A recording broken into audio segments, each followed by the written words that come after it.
Hey guys, welcome to the Treaty of Versailles. A little video here for you to let's pay attention to. The Treaty of Versailles is interesting, it's complicated, and it's really important to understand going forward. Just see what we can learn here and answer the questions as they pop up. All right. First thing I think it's interesting about the Treaty of Versailles is that President Woodrow Wilson is going to give a speech to Congress on the 8th of January, 1918. This is about 10 months before World War I ends. And it's in this speech where he actually outlines his idea for the peace process for after the war. So the war is almost a year before it's over, and he's outlining in front of Congress what he thinks the peace should look like. And that peace, according to Woodrow Wilson, will have 14 points. And it's going to be called then the 14 points. And here they are. What I want you to think about as we look through these is how does each of these points address one of the four main causes of World War I? And of course, you remember that the main causes are militarism, alliances, imperialism, and nationalism, hence the acronym MAIN. All right, so the first point is that there should be open covenants of peace. So diplomacy shall proceed frankly and in the public view. That's basically a slap at secret alliances. You know, the secret alliances is what drug all those countries into the war. And so he says that all negotiations should be public and open. Point two is absolute freedom of navigation upon the seas in both war and peace. And that really, you know, that's looking at like the Lusitania being sunk.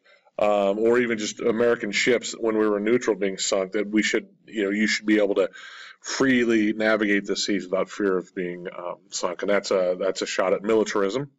Number three, the removal of economic barriers, basically to establish free trade among all nations. That doesn't really address one of the causes, but the idea is if we're economically tied to each other, then we'll have less chance of going to war. And you can look at that on a certain level with the United States and China currently. We're so closely tied economically. They make the stuff, we buy the stuff, that it would take a lot for us to get into a war with them, even though historically their government has been quite a bit different than ours.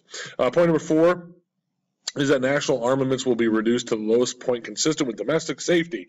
A fancy way of saying you don't need a bigger army or navy than absolutely necessary just to guarantee your safety.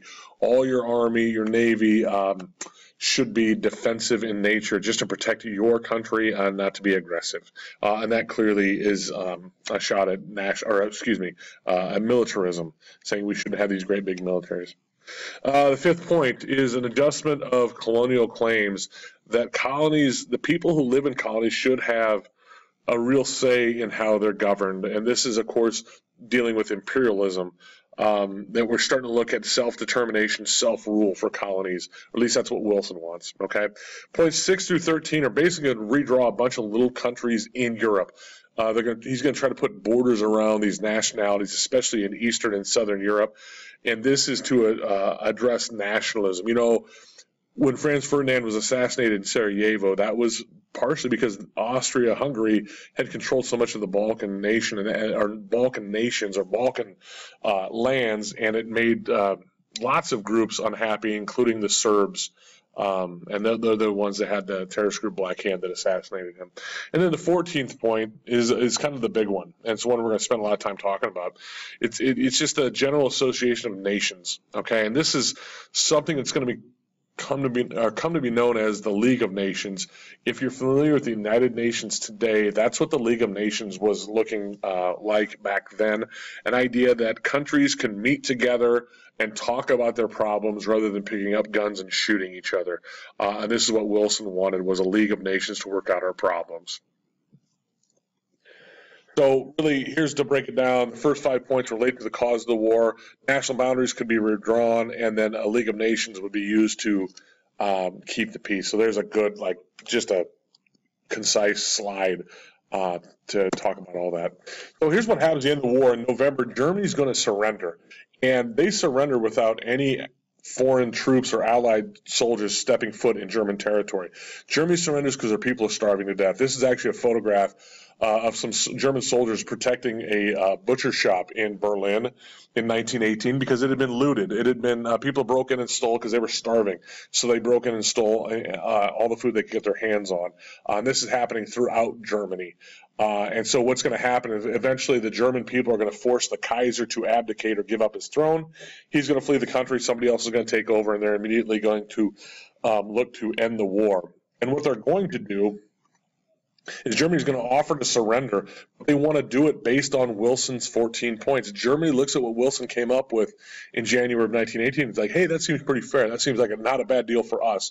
So that's what we want. That's what Germany's going to surrender, hoping to be the basis of peace. And what's going to happen is Wilson is going to decide to go to France himself to help negotiate the end of the war or the peace treaty.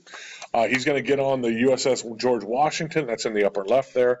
You can see him in the upper right.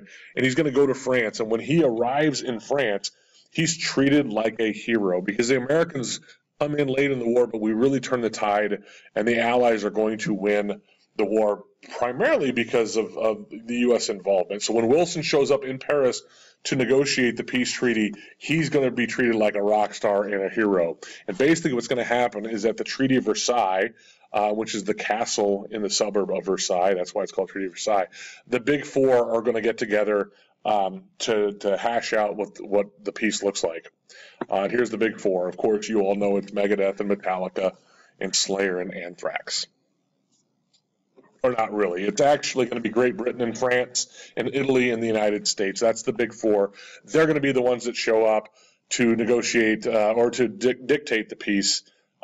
Who's notably absent is Germany and Russia, because Russia's already surrendered to Germany in 1917, and Germany, since they surrendered, are not invited to negotiate anything. They're just going to have to sit back and see what happens.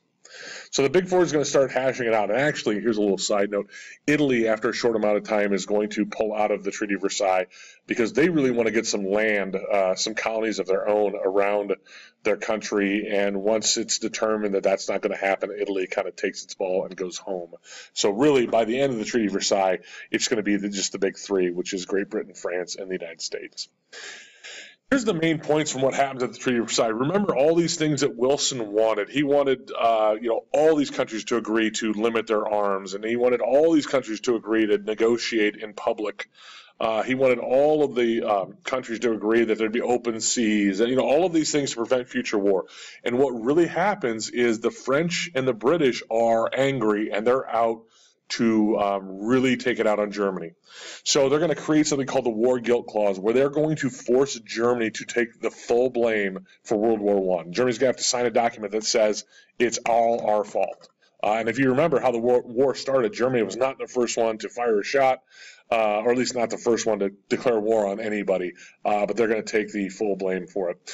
Reparations is the second thing. So the Allies, Germany and, Britain and France at least, are going to tally up all the money they spent on World War I, and they're going to hand a bill to Germany, and they're going to say pay it.